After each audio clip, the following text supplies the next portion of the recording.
and my friend drove his car back to his place. The cops never found the guy. And to this day, I still wonder what would have happened if my friend didn't turn up that night.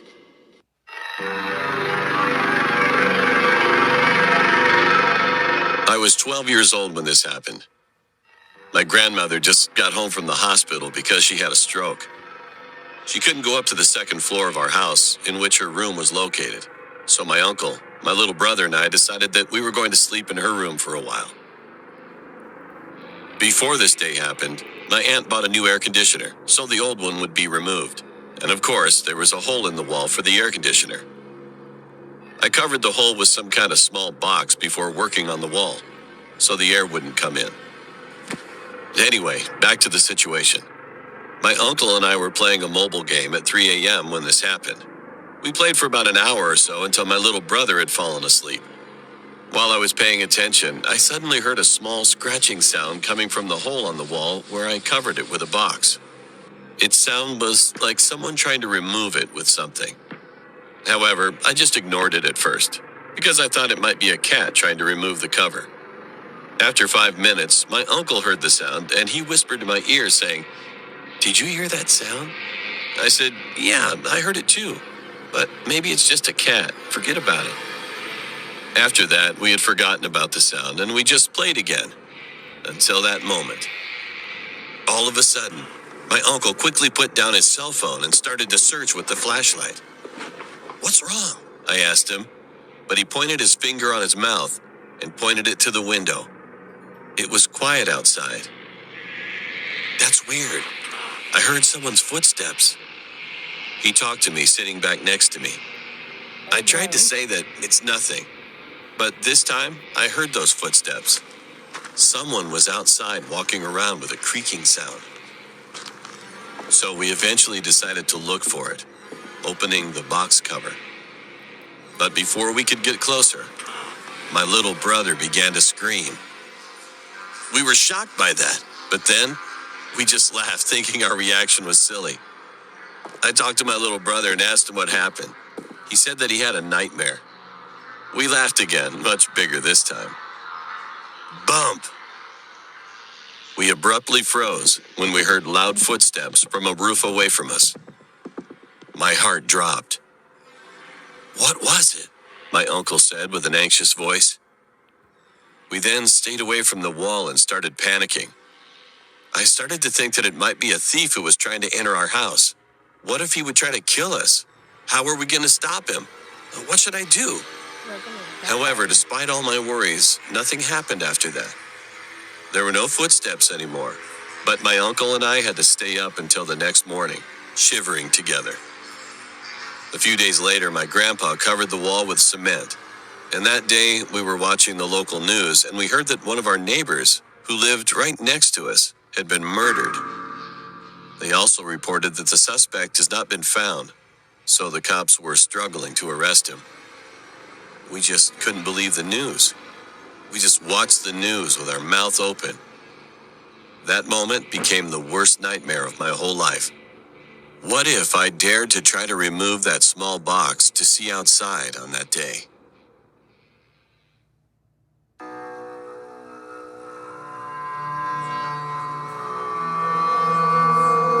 For this story, my name will be Charlie.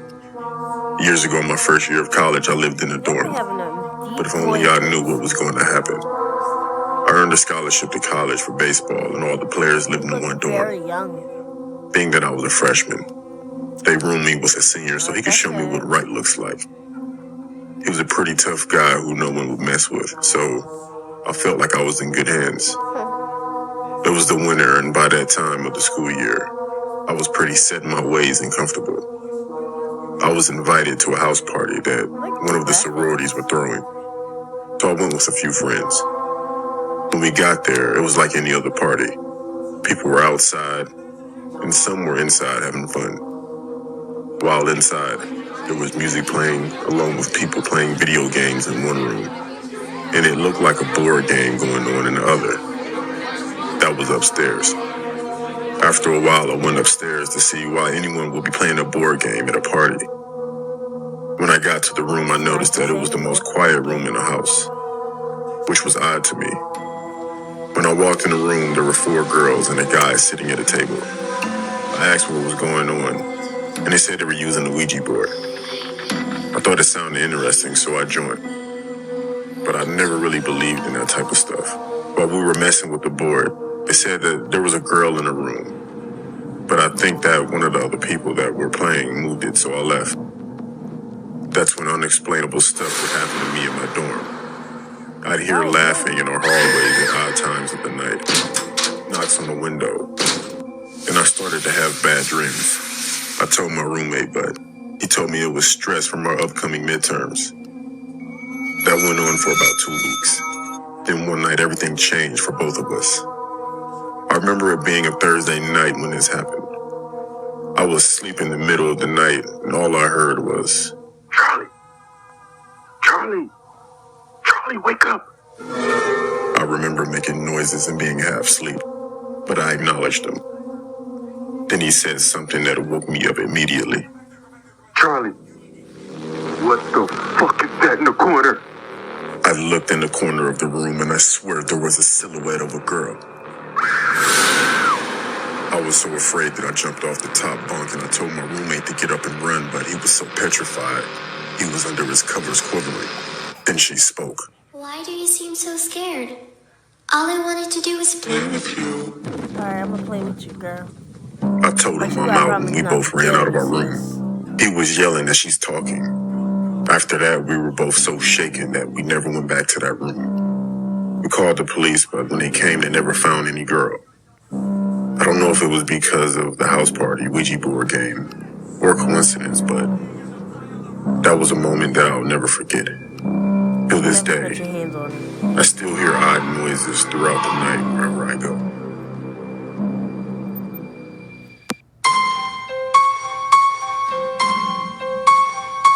When I was 7 or 8 years old, a man moved to my neighborhood. He was around his 60s and introduced himself to me. His name was Tom. He was the only one who spoke English fluently in our neighborhood, but he always tried to speak our native language. He seemed really nice at first. One day after school, my friends and I saw a new cafe in our neighborhood. We were curious and wanted to know how many desserts they had, so we stopped by and looked inside. Then we heard someone say, "Hello, kids." He then said, "Come on in. You can have all the desserts you want for free." Without thinking, we went inside and stayed there for 2 hours. After that, we soon stayed there almost every day after school. Everyone started to like Tom. One day, we went to his cafe like we usually did, but for some reason, I felt kind of uncomfortable. Because at some point, I noticed that there were only kids inside his shop. Tom came to me and said, "Hey, I saw you yesterday with a cat. Do you like cats?" I said yes, and he proceeded to talk to me more. He told me that he has 8 cats in his house and showed me pictures of his cats. All of a sudden, one of his pictures from inside his wallet fell to the floor. I picked it up and I could see a girl's face with blonde curly hair and green eyes. I thought that she was his granddaughter, but what he told me next was a huge shock. He said, "Oh, this is my wife. She lives in London right now." I was confused because the girl in the picture was just a kid, maybe 14 or 15 years old. I thought that he was lying or something. Then I got up. "Oh, I forgot. My mom is waiting for me." So I quickly left the shop and went back home. Then I just hugged my mom. The next day, when I got to school, there were policemen everywhere. I didn't understand what was going on. Then one police officer walked over to me and he said, "Kid, you have to come with us." They also called my parents, so we went to the police station together. It turned out that Tom's warrant was served. They found lots of data on his computer about the young girls who were raped by him.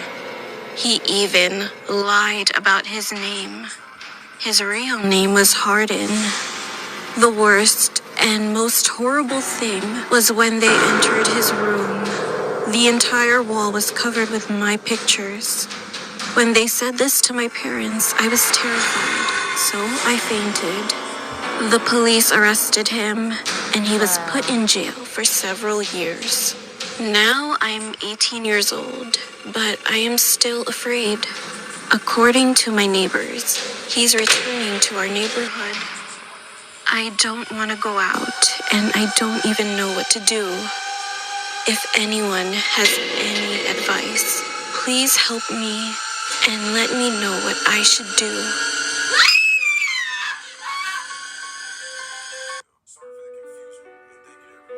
When I was 17 years old, I went to my friend's birthday party.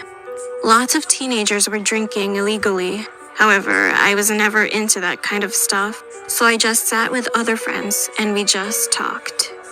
Then, one guy I had never met before joined the party and started talking to another group of people. Soon he turned to me and introduced himself as John. He was quite tall and had remarkably blue eyes. He seemed like a pretty nice guy at first, but he gradually started to act weird. He kept following me and seemed to have a strong obsession with me. One of my friends, Callum, saw my discomfort, so he said, "Quit it, man. Don't be a creep." John looked back at Callum, and the look in his eyes made my skin crawl. "Why? She's mine." What he said was kind of creepy, so I called my dad to come and get me. Callum stayed with me while I was waiting for my dad at the front of the house. He's watching us. Callum told me, and my body went stiff. "Here, hold my hand. If he thinks we're together, he might give up." So I held his hand, and then a loud shout of anger came from behind us. We both looked, and John was headed straight towards us. I was getting really worried. He looked like he was going to hit Callum. But just then my dad arrived. So I grabbed Callum's hand and we ran to the car. As soon as we both jumped in, I explained everything to him. When we dropped him off at his house and returned home, I was leaning over my bed and about to go to sleep, and then I heard the front gate open.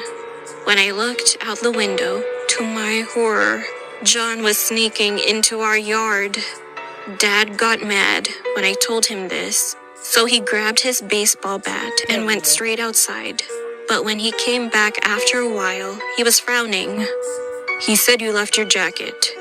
When I got my jacket, a small piece of paper fell out of my pocket. Dad picked it up and opened it. "You're mine, Michelle." A few weeks passed. That experience had made me and Callum really close, so we started dating. One day, while we were watching a movie at the theater, I really had to go to the toilet. I rushed to the bathroom to avoid missing too much of the film. On my way back, at the door of the theater, John was there. He looked furious and was actually crying. Then he rushed towards me and said, "How could you do this to me?" I was baffled. "I haven't done anything to you." He just stood there, stared at me, so I rushed back into the theater and told Callum what was going on. We left the theater immediately. I was pretty nervous about what happened, but I also thought everything would be alright soon. However, I was totally wrong. A few days later, I was in my backyard working on my art project when I heard sobbing. I turned around and John was there, holding a small container of medication in his left hand. My legs began to tremble as he moved closer to me. "Why are you here?" I asked him. "I missed you, Michelle. I've been following you nearly every day. Are you with Callum just to make me jealous because it's working? But no, you are wrong." As John began smiling, my mouth went dry. "I don't even know you, so please leave." But when I said this, he began crying again as he pulled out a knife and pointed it at me. I screamed and began running towards my back fence. But before I reached it, he caught my shirt and pulled me to the ground.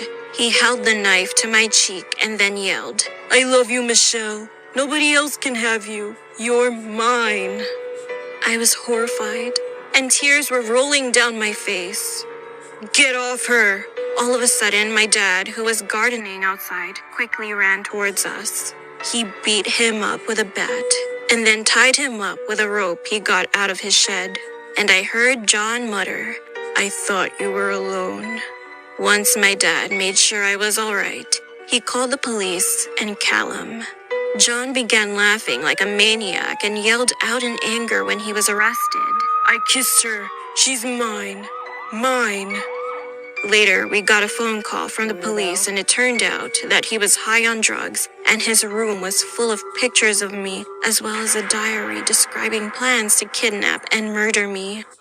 After that, John was sentenced to jail for 7 years. I'm 22 now, and Callum and I are still together. We've just moved to the city together recently. I have deleted all social media, but I'm still in fear. We are 2 years away from the date John will be released. And I know that one day in the future, John will likely come looking for me again.